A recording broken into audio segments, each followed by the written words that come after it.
মানুষের জীবনে অনেক আশা থাকে, অনেক স্বপ্ন থাকে, তাই বলে কি সবার সব আশা সব স্বপ্ন পূরণ হয়? আসসালামু আলাইকুম, ওয়েলকাম জানাচ্ছি আমার আর একটা নতুন ব্লগ দেখার জন্য। আপনারা সবাই কেমন আছেন? আল্লাহ তাআলার অশেষ কৃপায় আমরাও ভালো আছি।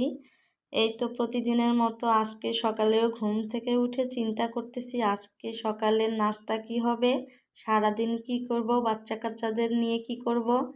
এসব চিন্তা করতে করতে সিদ্ধান্ত নিলাম আজকে সকালে রুটি বানাবো, সাথে ডাল ভুনা করব, ডিম ভাজি করব। তো যেই চিন্তা সেই কাজ, আমি রুটি বানানো শুরু করে দিয়েছি। তো আমি তেমন একটা রুটি বানাতে পারি না, আমার রুটি তেমন একটা গোল হয় না। যাই হোক, নিজের কাজ তো নিজে করতে হবে, পারি না পারি আমার কাজ তো আমাকেই করতে হবে। তো আমি রুটিগুলো সেঁকে নিচ্ছি। রুটি সেঁকতে সেঁকতে হঠাৎ করে বিভিন্ন রকম চিন্তা মাথায় আসতেছে। বেশ কিছুদিন ধরে আমি শ্রান্তি বিনোদন ছুটি কাটাচ্ছি, অথচ এই ছুটিতে আমি কোথাও ঘুরতে যেতে পারিনি। আমি যেখানে থাকি সেখান থেকে আমার বাবার বাড়ি অনেক দূরে, আবার শ্বশুর বাড়ি একটু কাছেও, শ্বশুর বাড়ি যেতে পারিনি। আসলে পারিবারিক একটা সমস্যার কারণে আমরা কোথাও ঘুরতে যেতে পারিনি। অথচ এই শ্রান্তি বিনোদন ছুটি নিয়ে অনেক আশা ছিল যে আমরা এই ছুটিতে বিভিন্ন জায়গায় ঘুরতে যাব, কিন্তু এই ছুটি আমি ঘরে বসেই কাটাচ্ছি। এসব চিন্তা করতে করতে মনটা ভীষণ খারাপ হয়ে যাচ্ছিল। এরই মাঝে আরাপের আব্বু ঘুম থেকে উঠে আমাদের বলতেছে, চলো গ্রামের বাড়ি ঘুরতে যাই। একথা শোনার পর আরাপ তো খুবই এক্সাইটেড, সে গ্রামের বাড়ি ঘুরতে যাবে। আসলে অনেক দিন বাচ্চা কাচ্চারাও ঘুরতে যায়নি। গ্রামের বাড়ি ঘুরতে যাওয়া হবে কিনা জানি না। তো আমি পরাটা রুটি সবগুলো ভেজে নিচ্ছি। পরাটা রুটি ভেজে নিয়ে বাচ্চা কাচ্চাদের খাইয়ে দেওয়ার পর সিদ্ধান্ত নিব কোথাও যাব কিনা।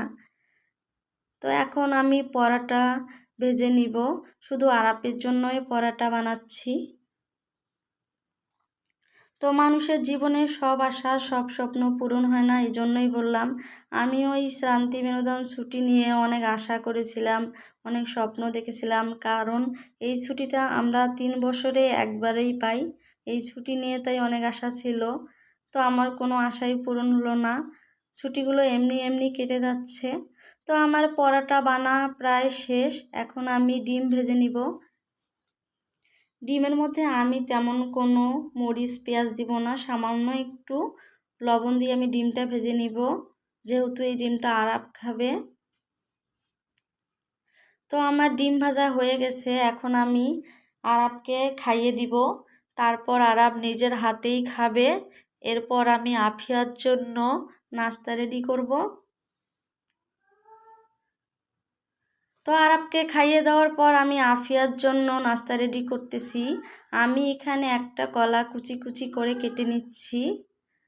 তারপর কলা, রুটি আর সাথে দুধ দিয়ে ভালো করে মিক্সড করে আমি আফিয়াকে খাইয়ে দিব। আর আফিয়ার এই খাবারটা অনেক পছন্দের। শুধু এই খাবার না, আফিয়া দুধ ভাত কলাও খেতে খুব পছন্দ করে। এক কথায় কলা আফিয়ার খুব পছন্দের একটা খাবার। তো আমি আফিয়ার খাবারটা রেডি করে ফেলছি। আর আরাপের দাদার বাড়ি আজকে যাওয়া হবে কি না জানি না। যদি আরাপের দাদার বাড়ি যাই তবে অবশ্যই আপনাদের সাথে শেয়ার করব। তো এই তো আমি আফিয়ার খাবার রেডি করে নিয়েছি, এখন ওকে খাইয়ে দিব। আজকের ভিডিওটি এ পর্যন্ত।